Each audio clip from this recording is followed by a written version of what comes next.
Welcome, everyone, to the monthly meeting hosted by the Global Digital Health Network.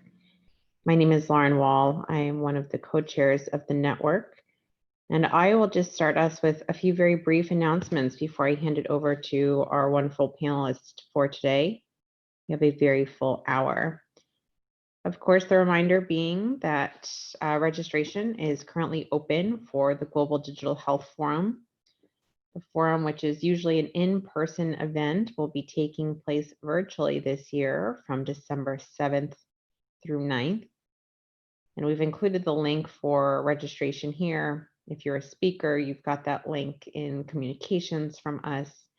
You've got access through the website, and you can always reach out if you need any assistance. If you are paying for registration today, is the last day for our early bird registration rate, so a lower rate for registration, and the link has just been placed in the chat. If this is your first Global Digital Health Network meeting, welcome. We have these events monthly, and you can also join our listserv to keep up to date with our monthly events, as well as join our community of over 4,000 folks working in digital health across the globe to share best practice, ask questions, and join that community of like-minded individuals. As promised, I would keep those short, so I'm very pleased now to hand over to one of the Global Digital Health Network Advisory Council members, Bobby Jefferson, to start us off. Hello, good morning, good afternoon. Are you able to hear me okay? If I can get a thumbs up. Can you hear me? Great, thank you. So welcome everyone. I am really pleased this morning to share this panel and moderate this panel around cybersecurity, privacy, and especially for healthcare. You've got two fantastic cyber digital experts. So Ed Robinson, who hails from beautiful South Africa, Cape Town, and Julia Burchell as well. So, you know, you're going to hear, I think, a lot of good, interesting, useful, and thought-provoking topics. As a way of just setting the scene and setting the background, I'm just going to briefly share just a few slides. And just let me know if you're able to see those. Great, thank you. So again, just quickly, I'm Bobby Jefferson. I'm serving on the board of a number of health tech and cyber digital startups, both for the investment side and for the technology side. I'm also involved with Ukraine Cybersecurity, so at the cutting edge of cybersecurity throughout the world. So just very, glad to be able to moderate. This topic is important because, especially in digital health, there already have been success by hackers and states and others around targeting healthcare. And this is hugely important right now because, this really there was one hack that was a ransomware attack that caused the ambulances to be diverted, and the hospitals had to go to a manual system. So again, when you're in the hospital, you're in the clinic, the last thing you're thinking about is that hospital and that clinic will be held by ransomware attack or under attack, but yet it's happening with ever increasing frequency. Singapore was a huge issue around the hackers had got into the national health information system, which was cloud-based, and all the information around HIV positive individuals and that was leaked, and all the prescription drugs. So if you're on STI drugs, if you're on HIV drugs, if other things, mental health, all that was exposed. So when they target financial systems, of course you can get your money reimbursed or paid, but when you're targeting healthcare system, it's a huge issue. Especially why now? Because of COVID, right? We're seeing that we are all waiting for the promise of the vaccine, but yet, you know, many of the hacking groups are going after healthcare providers and vaccine providers and manufacturers and developers. So we're really now at a much more urgent state than we were before. So even WHO was recently attacked, and you know, why this is important is because many countries are going towards track and trace systems, right? Where you're on your mobile phone, if you're COVID negative, COVID positive, if you're going into the office, please use my phone or please use some technology to track where I am and trace, you know, the TCTL, too close for too long, how close I am with people. And so hackers are have started already to, to target both WHO and many of those track and trace applications and systems. So if you're using them, how do you know that they're secure? How do you know that it has good privacy? Of course, you know, what's important we're seeing is not just attacks on just health professionals and WHO, but you know, things like, you know, ventilators. So, you know, with COVID, you're going to be on a ventilator. You know, you don't want to be on a ventilator, but there's medical devices, or because we're working from home, a lot of the telemedicine and teleworking are very, very vulnerable right now. I hope that you're getting lots of emails from your company organization saying, be careful, be aware, change your behavior, because it's absolutely happening.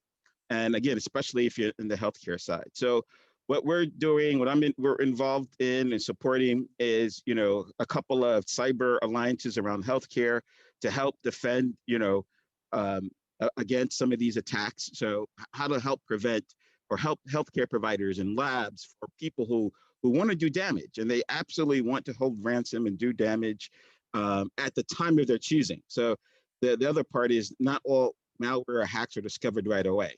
They're usually embedded for 6 months, 12 months, and then they choose the time to actually make themselves known and then hold things for ransom. So we'll talk a little bit about that. Ed will go to some tech details, and so we'll definitely dive deeper. But what we also want, and I'm putting out a call, is at least in the international development space, we, you know, on the U.S. domestic side, there's formed a health professional cyber group, right? And this alliance is saying, okay, we've got to begin to you know, protect our own healthcare industry and just share information and knowledge. You know, so we've tried to work through the Global Forum for Cyber Expertise, GFCE. That's an international convening group. So I participate in that, and they have quarterly meetings, monthly meetings, great workshops around how to coordinate what's happening in the countries, and how do you share knowledge about what's going on and who's been attacked.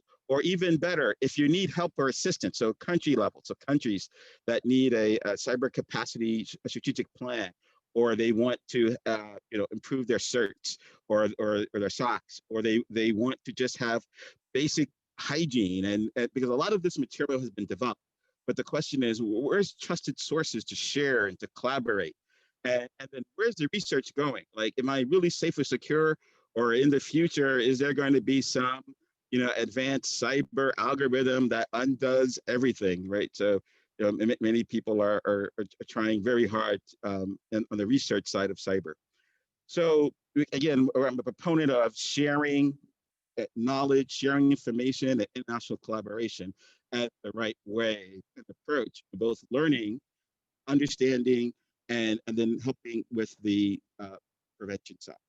So also I'm involved in cybersecurity for COVID. So as part of the global health and cybersecurity in being put together, where I'm very much involved now in trying to get the cyber folks to talk to the health folks, and the health folks to talk to the cyber folks, of saying, hey, this is really important. We need to come together and plan and have a strategy. So I'll be talking about that later on as well. And why is this important? Because this is all about, especially for our healthcare systems, this is all about trust. This is all about privacy. Who do you trust? And how do you know you can trust them when you're online? What's my privacy? What's my privacy rights? How do I know that the app or the system that I download and I click yes, accept all? What have I just given access to? More than just my GPS location, more than just my contact list.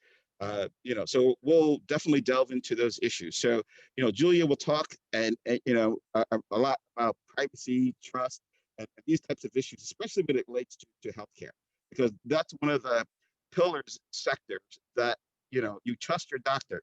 You trust that the medical records he's storing is in a safe place. And so we're just increasingly seeing more and more that that's not the case. So thank you for that brief introduction. I'd like to turn it over to Julia and introduce Julia to just do a quick intro of herself and present. Thank you, Bobby. That's wonderful context for this conversation. Thank you. I'm just going to share my screen now. And could you let me know, can I get a thumbs up if you can see that? Lovely, great stuff. All right, so thank you very much, and good morning, good afternoon, everyone. I don't need to go into this too much because Bobby has done a fantastic job of setting the scene around the importance of cybersecurity to digital healthcare solutions. I don't think I need to convince anybody on this call of the incredible positive potential of digital health to improve patient outcomes and improve efficiencies in developed and developing countries. I think just a point I'd highlight coming from Bobby's presentation is the value of healthcare data. Now, on the dark web, healthcare data is incredibly valuable, and that is because it includes a lot of information that can be used to unlock accounts and all sorts of opportunities for fraudsters elsewhere, such as dates of birth, places of birth, parents' name.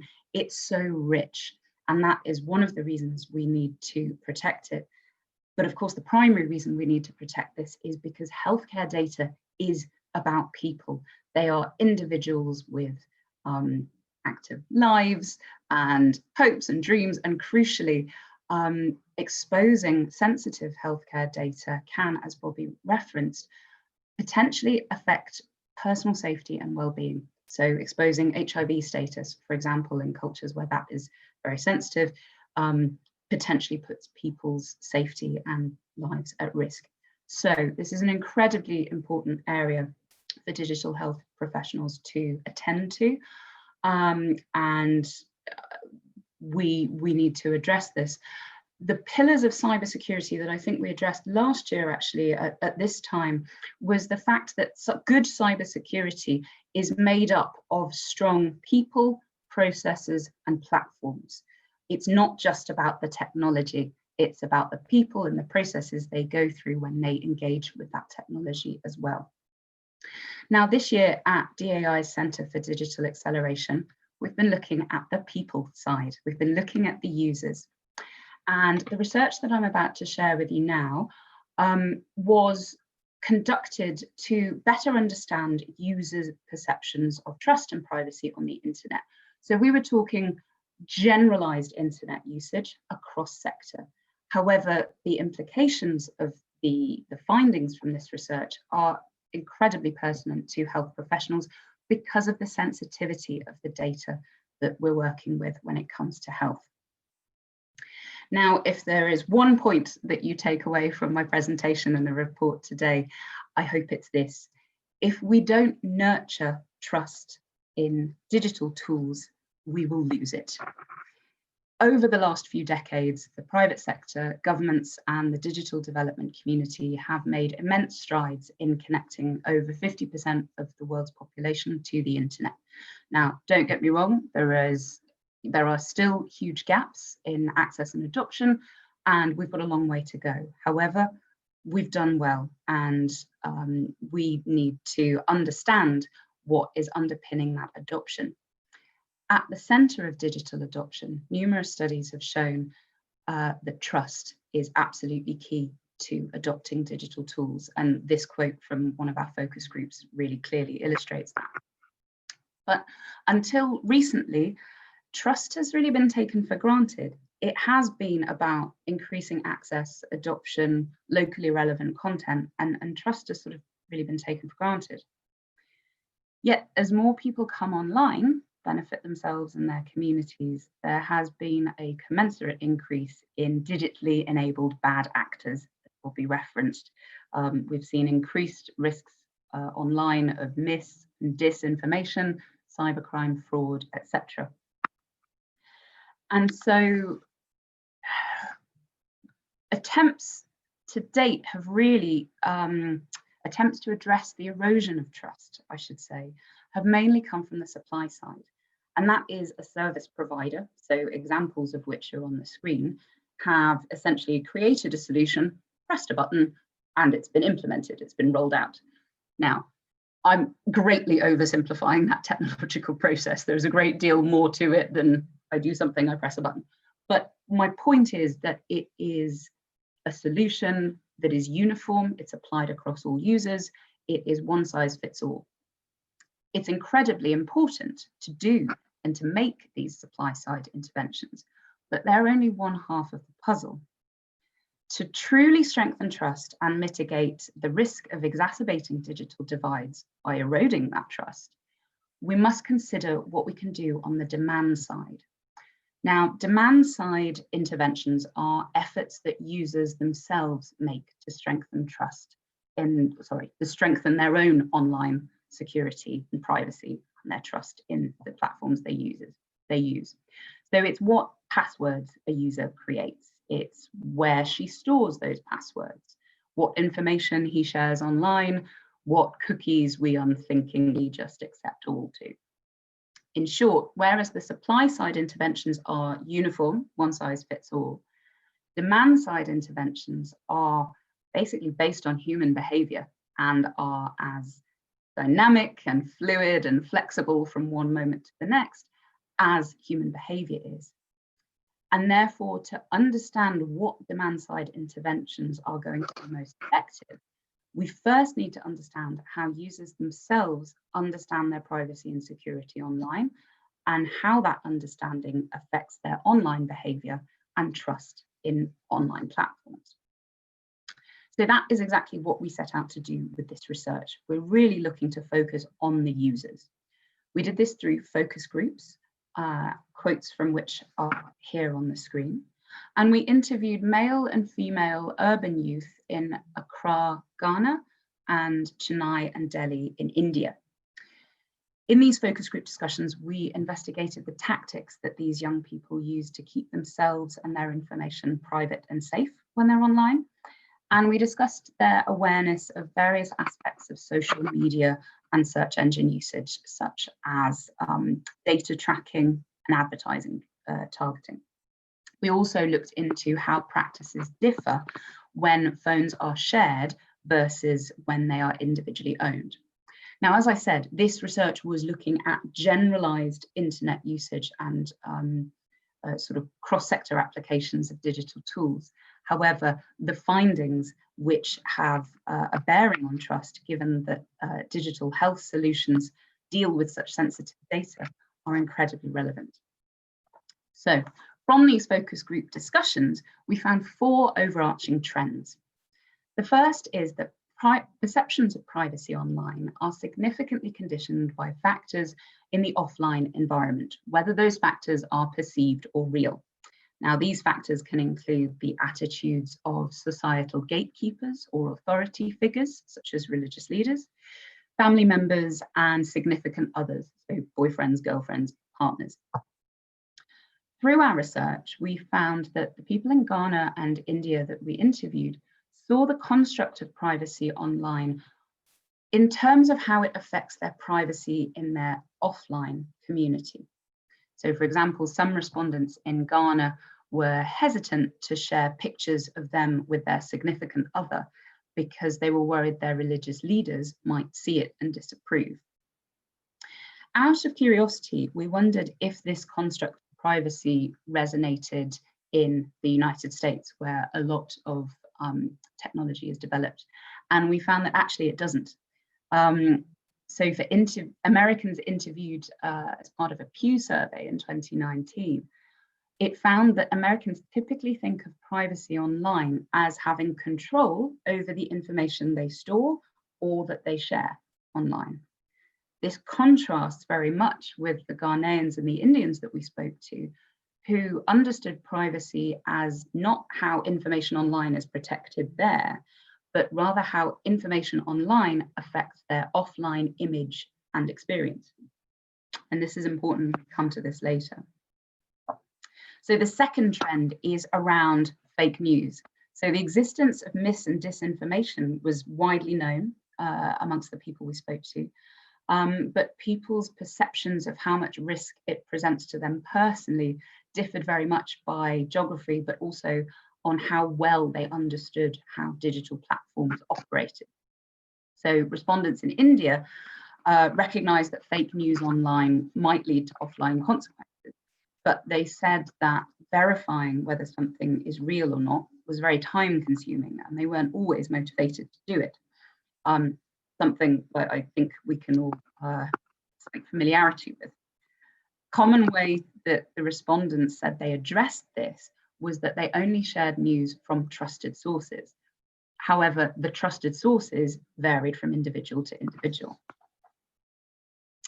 Third trend, perhaps will come as no surprise, that tactics to protect privacy and security online differed very much on whether users owned their smartphone or shared it, whether they're male or female, and on their level of digital literacy.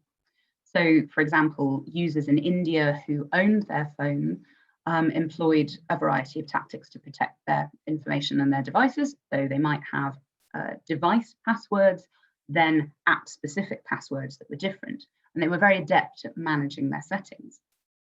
In Ghana, those who were very familiar with using the internet employed similar tactics, but those whose digital literacy was lower felt strongly that they wouldn't know what to do to protect their information or how to recover it if their information was compromised. Fourth trend was that offline gender dynamics influence perception of security and privacy online and affect what women can do and use online compared to men. So, for example, a really powerful story that came out of the focus groups in Ghana was that more than half of our female participants had had their Facebook accounts set up for them by a male ICT teacher or a male family member. And in most cases, passwords weren't subsequently changed. And so that meant that those who created the accounts could still access them. None of the male respondents reported this dynamic. So what did this lead us to conclude? Well, that to fully realize the benefits of internet action and adoption, we must match our investments in access with equal investments in digital literacy to enable that investment in trust, to enable secure and safe, meaningful digital inclusion. In the report, and I'll share the link in the chat after this presentation, we break down important takeaways for these three groups of stakeholders who we feel very much should care about the findings here. Now, I don't have time to get into the detail of this now, but I will summarize these takeaways into 5 overarching recommendations. And the first is that the digital development community should adopt a 10th principle for digital development, focusing on advancing digital and media literacy for the user. And we believe this is because that through focusing on digital and media literacy, we can strengthen people's understanding of the digital marketplace and empower them to make decisions of how to participate in that marketplace in a way that is best for them and their individual circumstances at any given time. Second recommendation, that the digital development community should drive coordinated cross-sector action to develop media and digital literacy curricula in an open source and dynamic fashion that moves with the development of technology. And we are absolutely not advocating anybody start from scratch, because there are a number of really strong resources that can be customized and localized to kickstart the work that we can do in this area. And I will share those in the chat after this as well. The third recommendation focuses on how technology companies such as Facebook and Google, as well as sort of more country level technology companies, should guard against assuming norms apply universally. So especially when we're talking about the big Western companies, they shouldn't be assuming that concepts or even iconography that they might use resonate and are meaningful universally. So a great non-privacy example of this is the floppy disk icon on a word processor, or the landline handset icon on a smartphone, meaning that somebody, to make a call, floppy disk icon meaning to save. Now, for anybody who engaged with technology 20 years ago, they have a physical reference point for that floppy disk. They know that things were saved on it. They used a landline, they picked it up and made calls using that. But for anybody engaging with those icons and the technology at a later point, when we've moved on from that, there is a conceptual leap, because there's no link to a physical object for them. And so there's another layer of learning that they have to do in order to engage with what that icon means.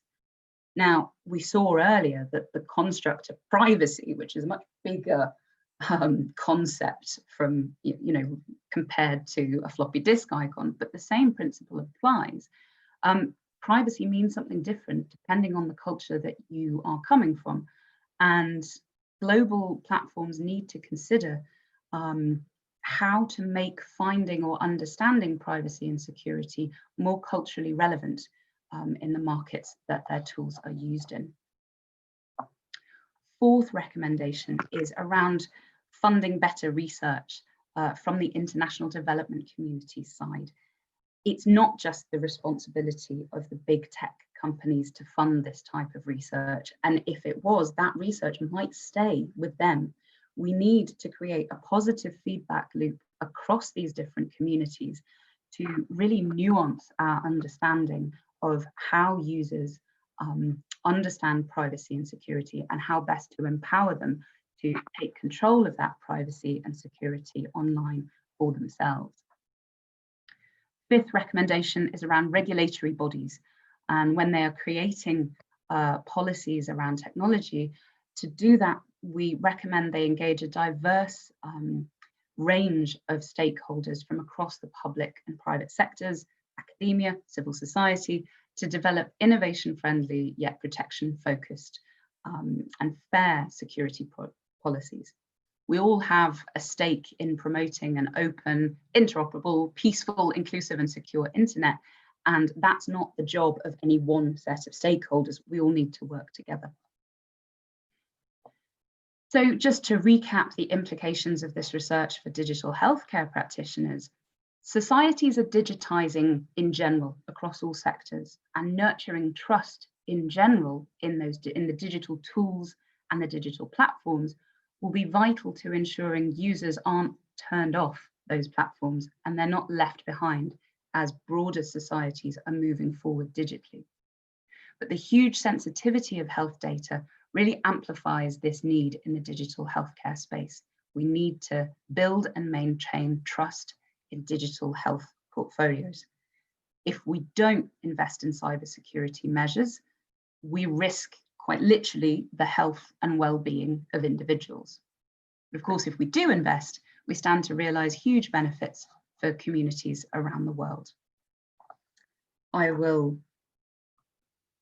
finish here. I will pause here, stop sharing my screen in the hope that doesn't drop me off the line. Over to you, Bobby. Great, thank you, Julia. I do appreciate that very thorough review and recommendations and findings from the research. I'm just checking if there's at least one or two questions from the participants.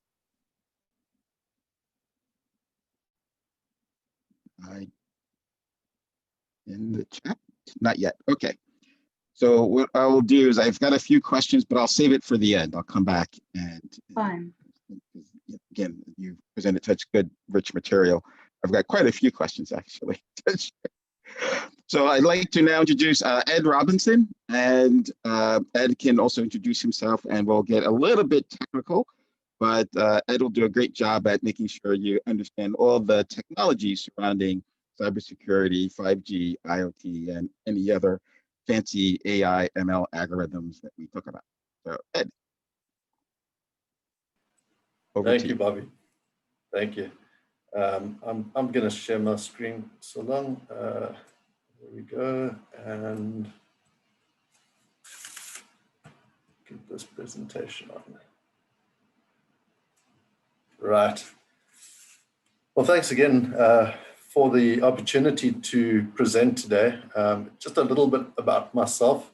My background is really technology solutions. So I'm a tech solution specialist, system architect, with a keen interest in cybersecurity. My professional career began in the mid-90s as a networking specialist or system administrator for an audit firm.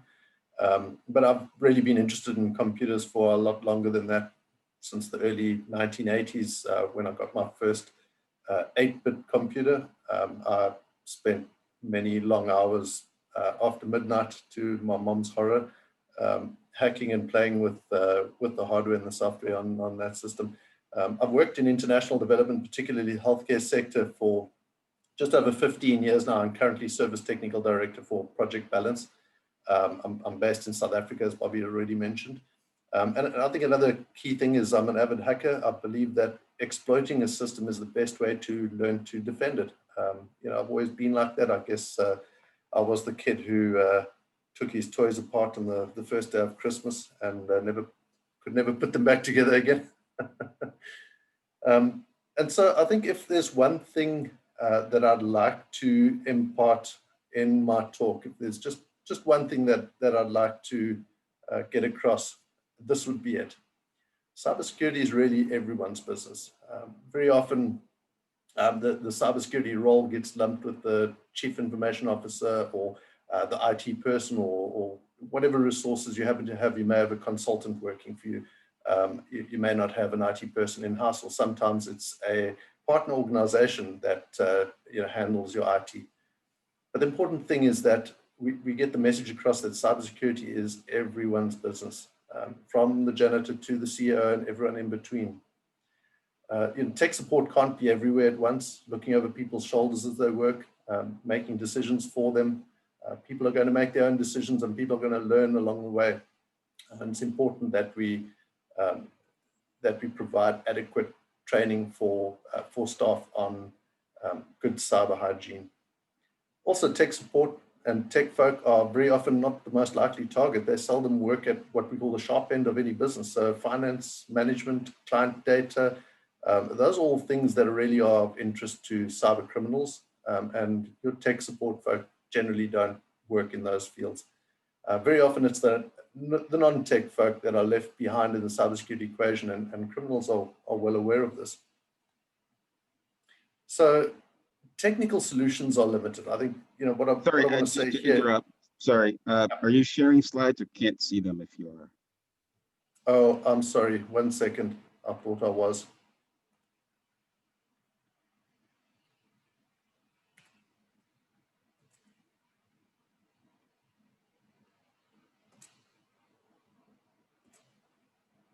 Yeah, really sorry about that. Can you see that now? Thank you. Okay, let's get back to, yeah, sorry, this whole time I thought I had the slides up. So back to cybersecurity is everyone's business, not just the IT person. And then on technical solutions, so technical solutions have their place. I think the saying is, let's not throw the baby out of the bathwater. They have their place. But what we find is in limited resource settings, technical solutions tend to be really difficult to implement. For example, a really good low-cost technical solution is virtual LAN. VLANs or virtual LANs, they really are low-cost tech and can prevent a breach from exposing all resources on a network. And what they do is they segment the local network into logical divisions that prevent, for example, the lab from accessing systems in accounting and vice versa. So if there's a breach in the lab department, the attacker doesn't necessarily automatically have access to computers in the accounting department and that kind of thing. Also, having separate guest Wi-Fi networks is also recommended. It's usually only for internet access, particularly for visitors, but possibly also for private mobile devices of staff. These are devices that you don't necessarily have control over. And you want to be able to separate that internet access from your production network. Really, the best and most sound technical approaches to security are proactive and require resources. So things like log file monitoring of servers, intrusion detection systems, they all require dedicated and often very scarce resources, especially in the environments we work in. But if I could say at a bare minimum, I think the tech approach must incorporate software patching. Keeping systems up to date is really a big deal. It's really important. And this can be challenging in occasionally connected environments. Sometimes it means making a regular trip out to facilities to update the operating systems, antivirus, et cetera, if that's what it takes. We need to make sure that we're budgeting for this stuff when we're building systems, that we're not just building systems and forgetting about the security. I think for the most part, antivirus, firewalls, et cetera, they serve a limited number of known threats. So coding isn't, it's no longer the domain of geeks in basements. New exploits are being developed daily, and off-the-shelf customizable solutions available to criminals for a relatively small fee on the dark web. So setting up shop is an easy way. It's way easier today for cyber criminals than it was 10 years ago. So now this graph that you're looking at it was a survey of professional hackers or penetration testers. Now these are not necessarily people who hack for not necessarily criminals. These are people who hack for a living. They expose weaknesses of systems in order to secure them. And of those folk who were interviewed, 88% claimed they can compromise most targets in under 12 hours. 84%, and I think this is a crucial one, use social engineering as part of their attack strategy. And I think this is really where non-tech folk, we need to increase awareness of common social engineering threats. 76% of them spent between 1 and 10 hours a week researching security news and technology. These are people who are passionate about security. 64% said their biggest frustration is that organizations don't fix things they know are broken. Very often they'll perform an audit, do a penetration test, come up with a list of things that are broken, and only the top most critical things will be patched or dealt with.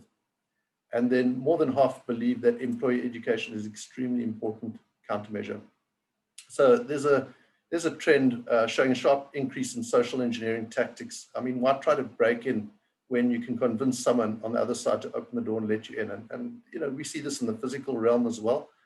Somebody arrives with their hands full of boxes, dressed in a courier uniform, desperate to get in and deliver something, and you feel sorry for the guy, and you open the door and let him in, and off he goes to deliver the package. You haven't followed protocol and got him to sign in at reception or whatever the case is.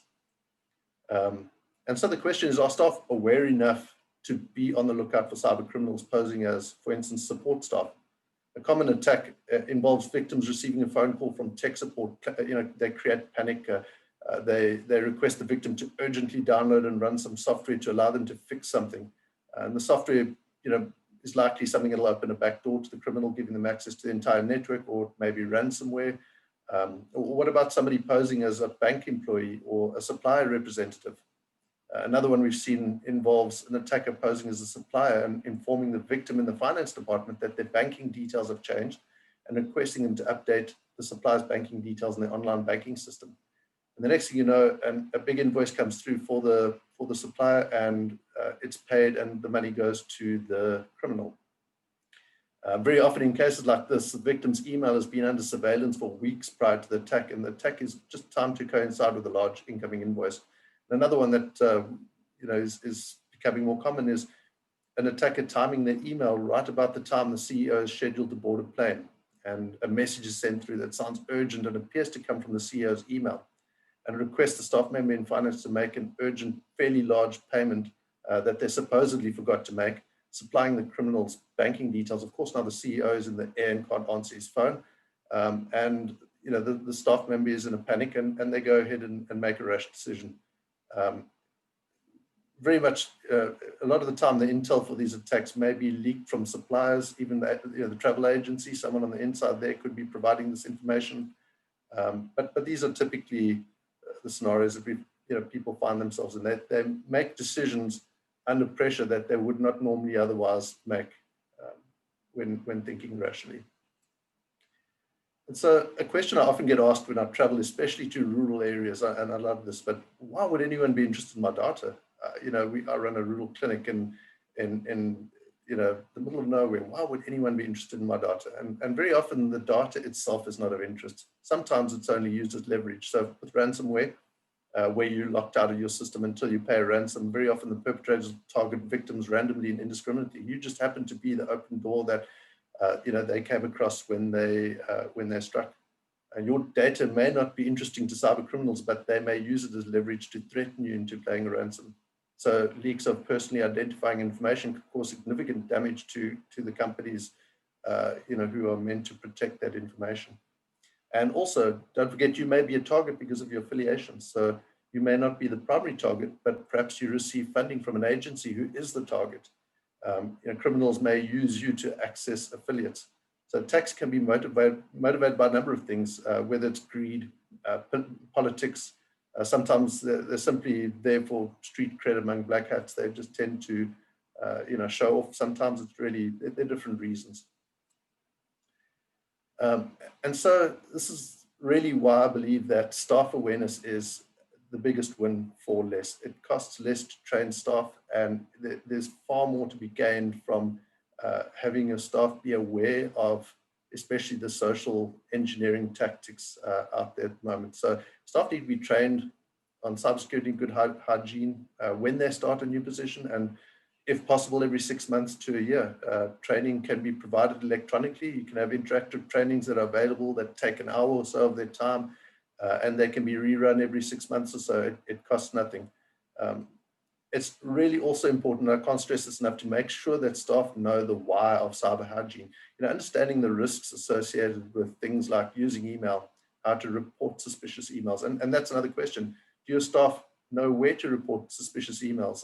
Do you have a system in place that they can send something to if it looks out of place and get an answer back? They're concerned just as you are. And I think by giving them these tools, we really are empowering them to be able to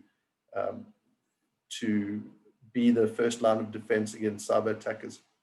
And of course, browsing the web, getting to know what's normal and what's not. When you suddenly start getting pop-ups in your browser, that's not normal. You recognize that, and just being able to report that to the correct person.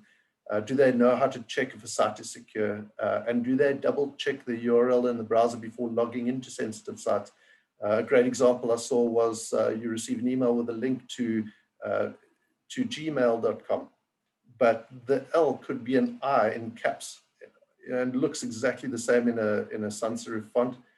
You click the link thinking you go into gmail.com, and what you effectively go into is a site called gmail.com, and you're putting in your login details to access your Gmail, which is obviously hoovered up by the cyber attacker.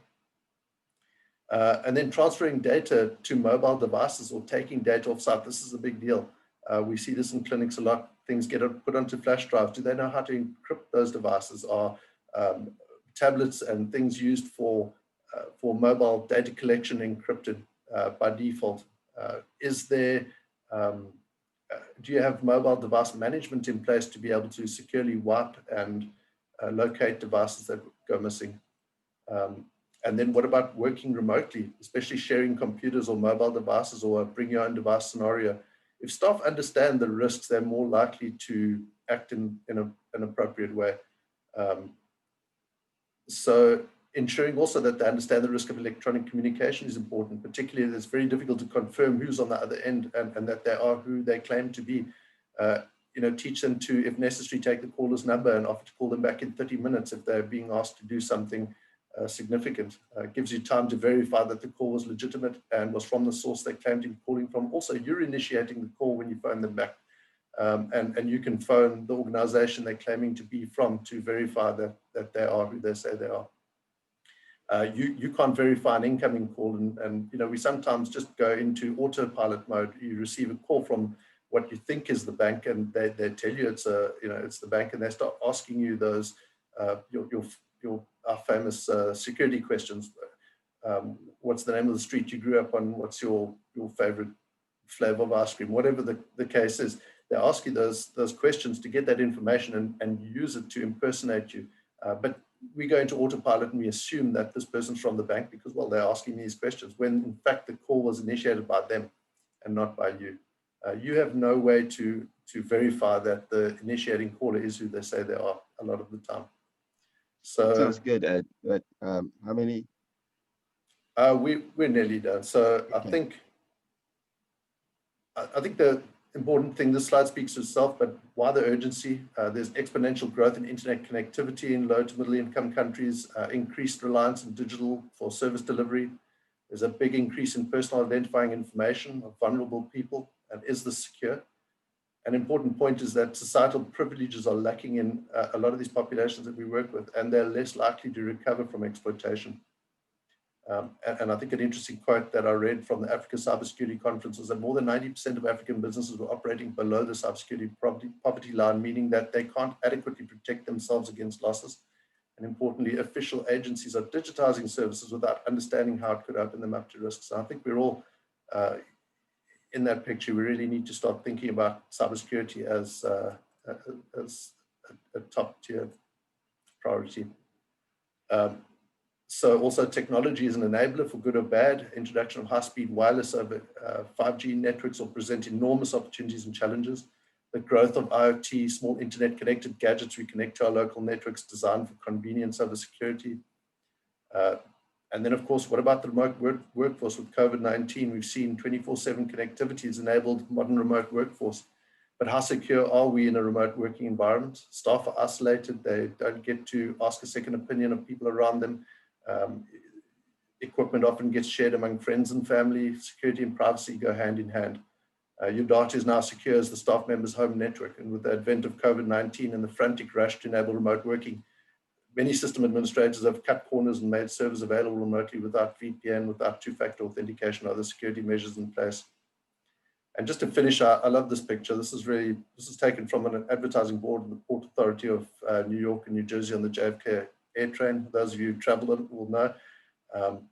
But there's an old school train of thought that end users are the weakest link. And you'll very often hear security researchers and experts talk about the end user and it's people behind the computers that are the weakest link in any cybersecurity system. But we really want to change that. And I think the new paradigm should be our workforce are our greatest allies against cyber threats.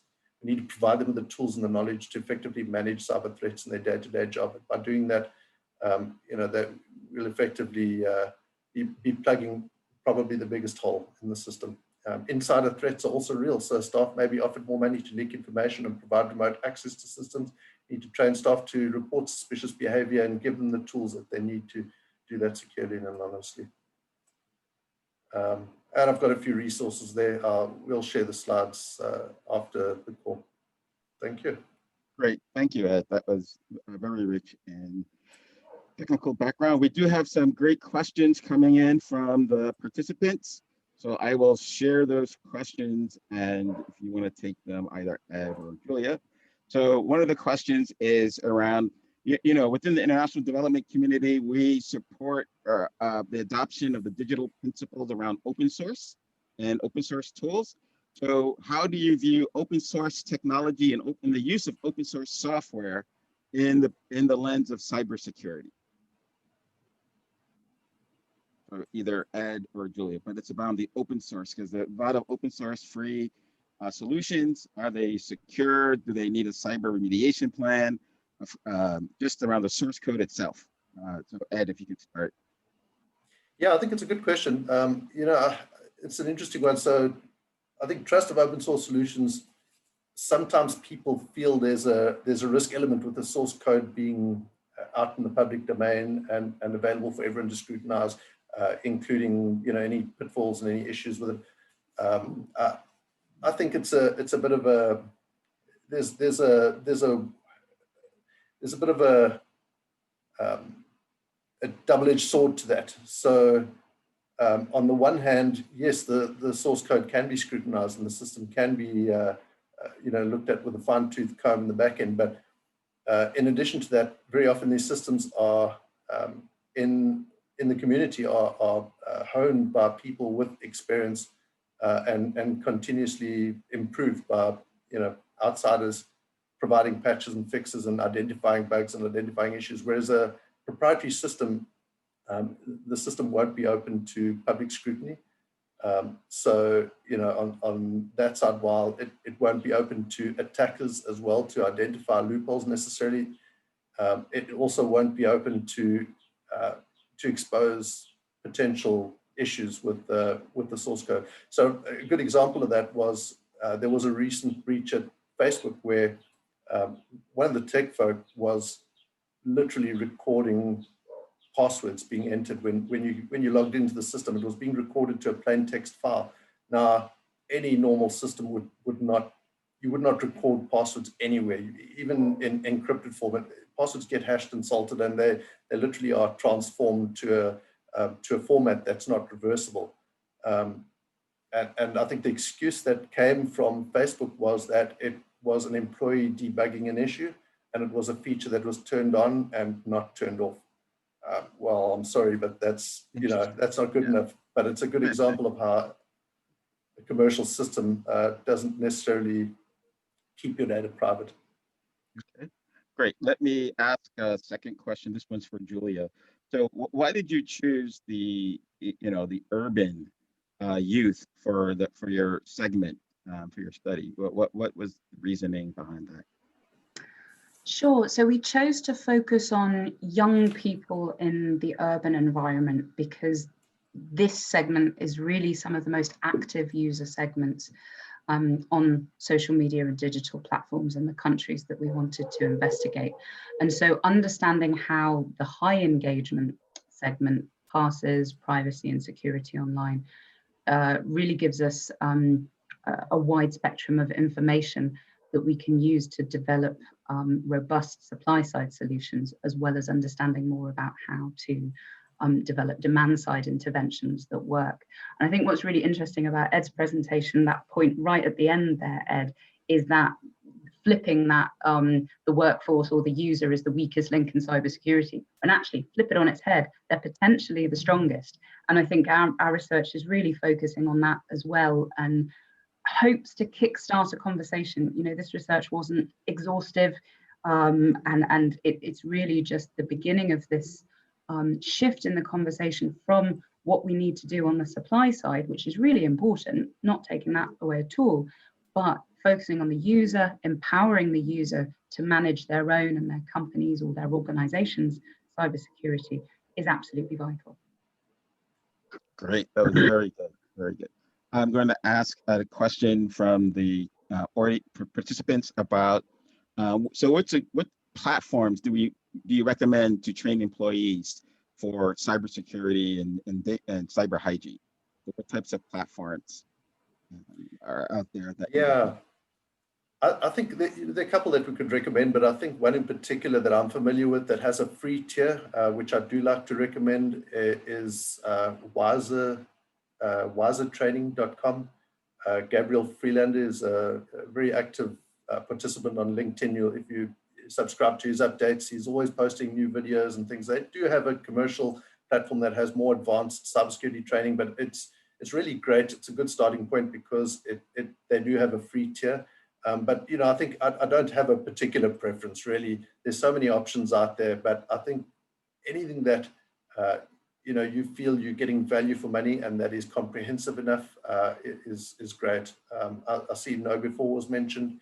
They're another great option.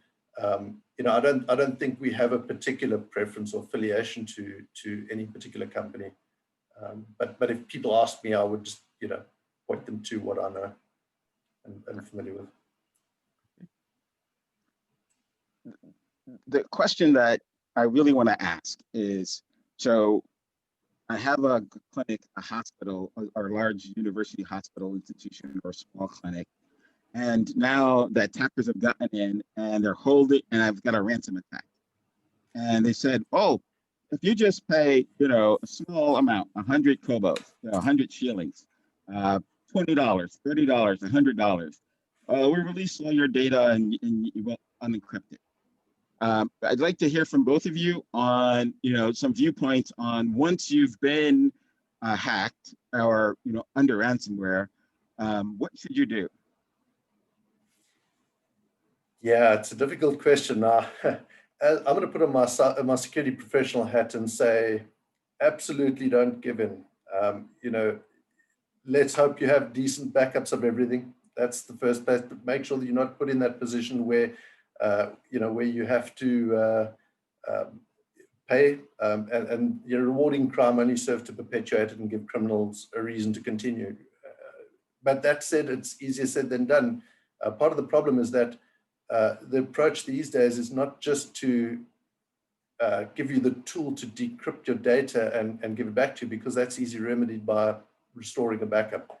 But very often they'll threaten to release that info, and they're becoming increasingly, you know, what's the word, hostile about it. I mean, we've just today seen a CEO of a Finnish clinic was let go because of a cybersecurity attack, a ransomware attack, that the attackers started releasing sensitive data about, I believe, mental health patients, including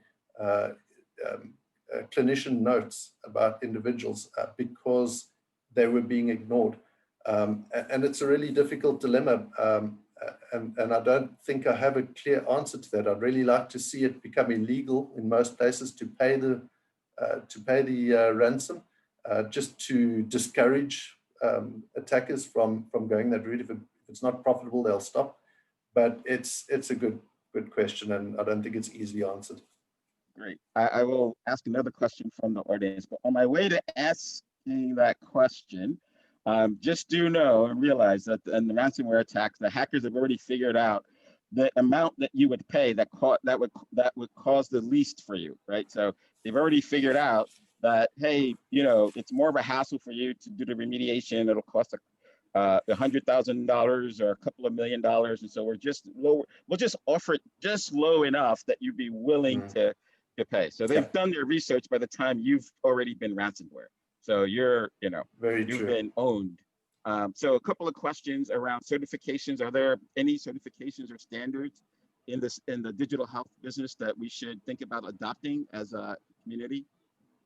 Yeah, I think in digital health, I don't know the answer to that, to be honest, but I know there are, you know, there are plenty of certifications in terms of cybersecurity.